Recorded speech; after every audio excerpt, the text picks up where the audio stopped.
ये हमारे सामने क्वेश्चन है, आईआईटी में आया हुआ क्वेश्चन है, but it is very easy question. Law of refraction जो है ठीक है, वो क्या बोलता है कि कोई भी मीडियम, किसी भी मीडियम में अगर लाइट रे ट्रैवल कर रही है, if light ray is travelling in any medium, तो उस मीडियम का रिफ्रैक्टिव इंडेक्स और sine of the angle of the ray with the normal जो कि यहाँ 30 डिग्री, ये कांस्टेंट होता है। यही पढ़ा था लॉ ऑफ रिफ्रैक्शन में। यही चीज हम यहाँ के लिए भी तो लगा सकते हैं। ये एयर का रिफ्रैक्टिव इंडेक्स हो गया, हमने इसके लिए लगाया, इसके लिए भी लगा सकते हैं। म्यू ऑफ एयर, तो यहाँ पर एयर है, sine of angle of images is equal to constant.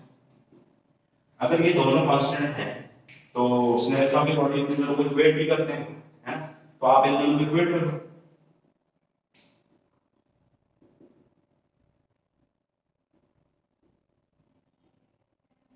तो ये तो कैंसिल हो जाएगा, हालांकि 1 आएगा यहाँ पर।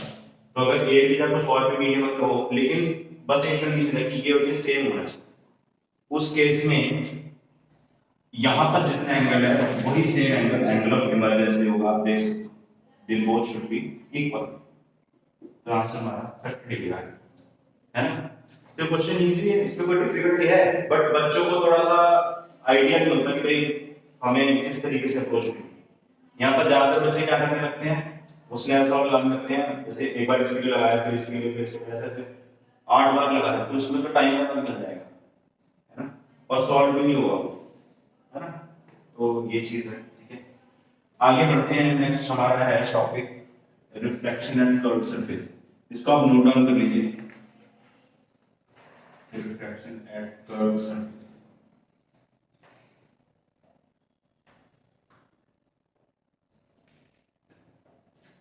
Suppose this is a curved surface और यहाँ पर रिफ्रैक्टिव इंडेक्स म्यू है,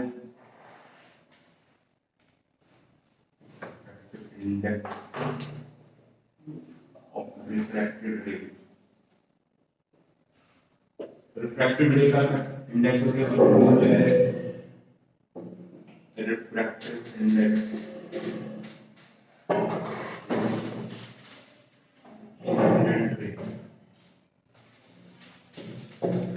इंसिडेंट रे इस मीडियम में है ना? और कैसे हम बनाएंगे, ये हमारा सपोज ऑब्जेक्ट है, तो इससे एक रे निकलेगी, incident ray.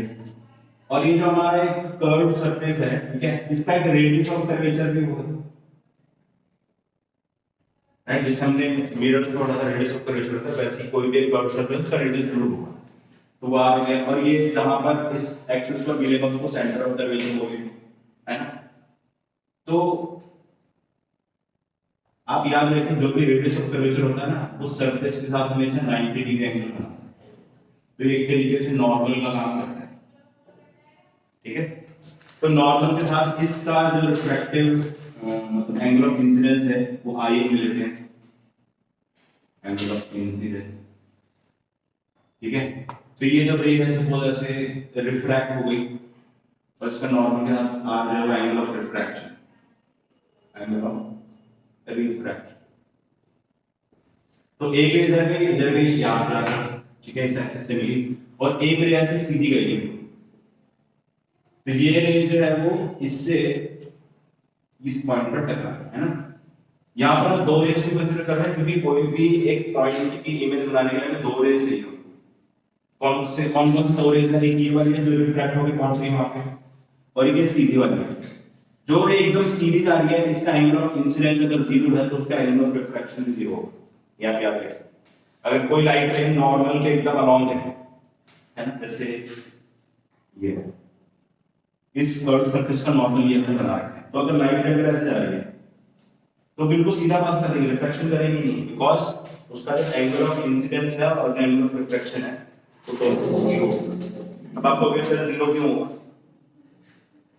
v1 sin i = v2 sin r। अगर i 0 हो जाएगा तो sin 0 0 होता है, तो r की वैल्यू क्या है?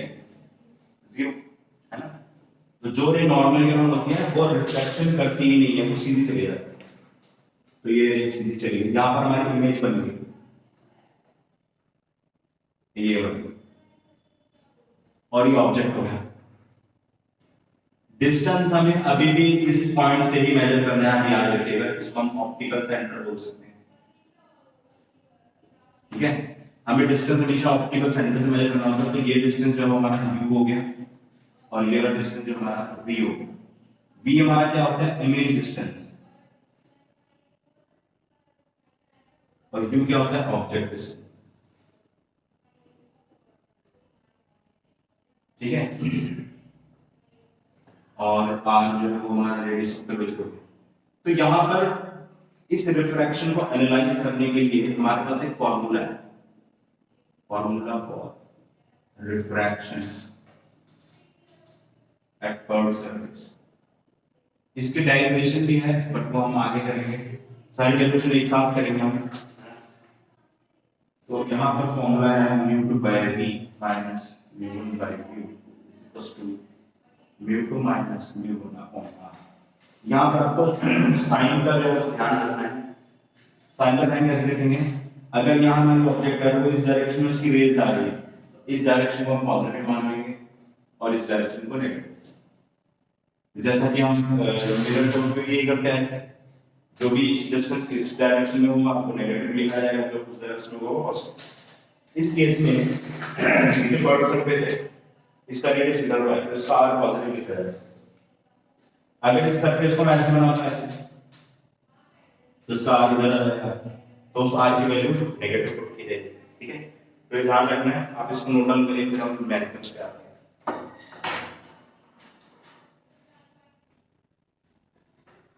तो यहाँ पर हमने जो क्वेश्चन लिखा है, क्वेश्चन का मैं थोड़ा डायग्राम भी बना देता हूँ। ऑब्जेक्ट जो है 35 सेंटीमीटर पे, रेडियस ऑफ कर्वेचर 10 सेंटीमीटर दिया हुआ है, μ2 जो है 3/5 है और μ1 जो है 4/3 है। इसकी जो इमेज बन रही है उसका इमेज डिस्टेंस हमें कैलकुलेट करना है।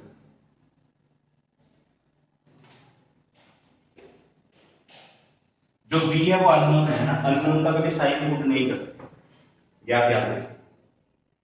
कुछ स्टूडेंट सोचते हैं कि ये सर v उधर को बनेगा तो v को पॉजिटिव पुट कर देते हैं, या v इधर बनेगा तो नेगेटिव। आपको वो नहीं करना, वेरिएबल का साइन हमें पुट नहीं करना, वो हमें जो फॉर्मूले है इसमें वैल्यू पुट करके वो सॉल्व करके अपने आप उसका साइन आता है ना।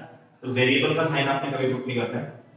तो ये जब हमने सॉल्व कर लिया तो ये कितना आएगा, ये 3/2v, और ये अल्टा इधर चली जाएगी तो -4/35 में 3 कितना जाएगा, 105 है, 105। तो इसको फर्दर सॉल्व कर लेते हैं। 3/2v is equals to 105 minus 16/4 है ना, 60 है, ये 4 है, 16/4 और नीचे आ जाएगा 6 into 10 105। कितना बनेगा, 240 minus 105 कितना बनेगा, 1 नीचे वाला बता रहा है 6030। चलो अभी इसको देखते हैं, ऊपर कितना आएगा, इसमें से अंडर माइनस करेंगे तो 140 minus 135 और नीचे 60 into 105 कितना आएगा, 60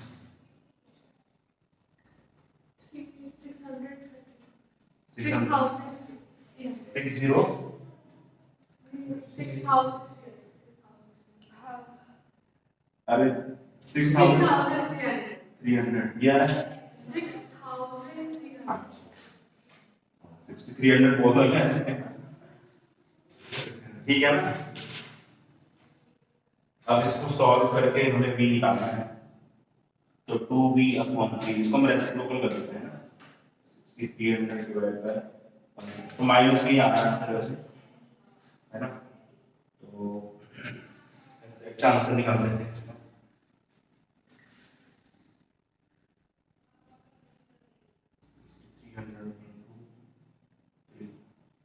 divided by 135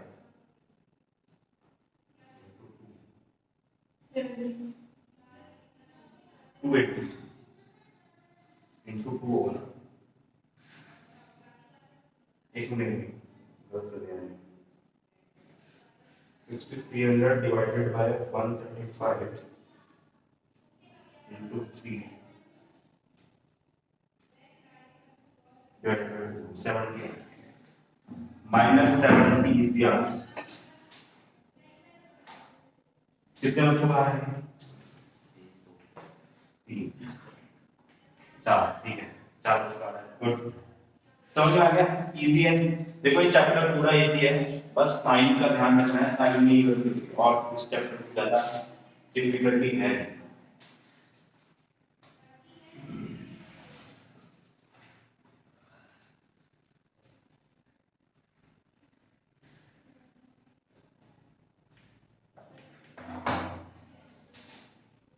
इसमें हमारा टॉपिक जो है थोड़ा सा रह गया, refraction at normal plane surface, उसका एक टॉपिक है। ऑप्टिकल पाथ, वो भी हम डिस्कस कर लेते हैं, कई बार क्वेश्चन आ जाता है। तो ऑप्टिकल पाथ का मतलब क्या होता है? सपोज एक स्लैब है और एक लाइट रे के रास्ते में आप ये स्लैब रख रहे हैं, ये नॉर्मल है, तो रेयर से डेंसर में जा रही है, ये जो लाइट रे है ये रेयर से डेंसर में जा रही है, तो क्या होगा? It bends towards normal. तो जो लाइट है इसमें इधर जाना था, ये बेंड हो गया टुवर्ड्स नॉर्मल। अब डेंसर से रेयर जा रही है तो क्या होगा? Again it bends away from normal, इसमें इधर जाना था, ये इधर बेंड हो गया। और आप इसको यहां से देख रहे हो, मतलब वो वाला सिनेरियो है कि आप किसी ऑब्जेक्ट को देख रहे हो और आपकी आईज और उस ऑब्जेक्ट के बीच में आपने एक स्लैब रखा है, तो ये वो वाला केस है। तो वो जो ऑब्जेक्ट है उसकी जो एक्चुअल पोजीशन है वो वहां पर वो आपको नहीं दिखेगी, थोड़ा सा शिफ्टेड दिखेगी, जैसे अपेरेंट डेप्थ होता है ना वैसे। बस अपेरेंट डेप्थ में फर्क ये होता है कि कोई ऑब्जेक्ट जो है वो दूसरे मीडियम में पड़ी हुई है, यहाँ पर ये डिफरेंस है कि वो जो ऑब्जेक्ट है, ठीक है, वो और हमारी आईज उसके बीच में एक मीडियम रहती है ना, तो उसको हम बोलते हैं कि उसका जो पाथ है वो शिफ्ट हो गया कितने अमाउंट से? ऑप्टिकल पाथ से। ऑप्टिकल पाथ का मतलब है हमारी जो आईज है इसको ऐसा लगता है जहां से रे आ रही वहीं पर ऑब्जेक्ट रखी हुई, ऐसा इस हमारी आईज को लगता है। हमने अपेरेंट डेप्थ में देखा था, वो लाइट बेंड हो जाती है तो हमारी आईज को क्या लगता है? वो जो ऑब्जेक्ट है वहां पर पड़ी हुई, जबकि वो एक्चुअल में वहां नहीं है ना। इसी तरीके से हमारी जो आई है इसको क्या लग रहा होगा? इसको लग रहा होगा कि ये ऑब्जेक्ट यहाँ पड़ी हुई है।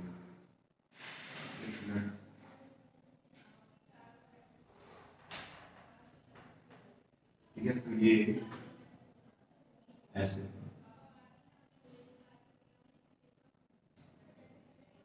तो हमारी जो आईज है उसको ऐसा लग रहा है कि ऑब्जेक्ट यहाँ पड़ी है, तो ये ऑब्जेक्ट है और ये इमेज बन रही है।